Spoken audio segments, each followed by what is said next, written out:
আমার মিসেসের মৃত্যুর পরে 1 বছর হয়ে যাওয়ার পরেই তার কথা মতো আমি বিয়েটা শুরু করি এবং 2008 থেকে আজকে 2025 17 বছর এই পুজোটা হচ্ছে। এটা পারিবারিক পুজো। এই পুজোয় মোটামুটি 1000-1200 লোক আজকে প্রসাদ নিতে আসে। আগামীকালও আমাদের আছে নবমীর খাওয়া দাওয়া আছে, সেখানে 400-500 লোক খায়।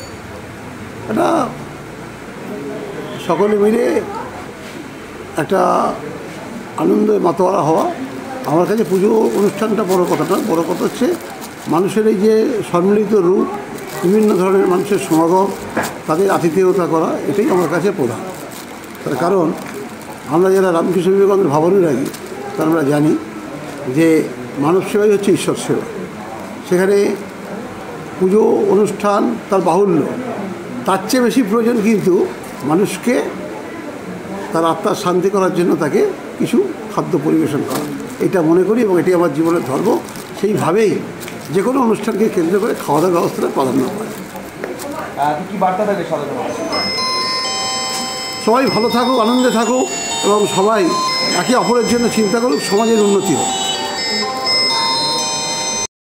আমাদের অমরদা, অমর পালের ওয়ার্ডে কি বলবে এটাকে নিয়ে? তোমাদের অমর পাল না, আমাদের অমর পাল। গত বছর এসেছিলাম, সত্যি 1 বছর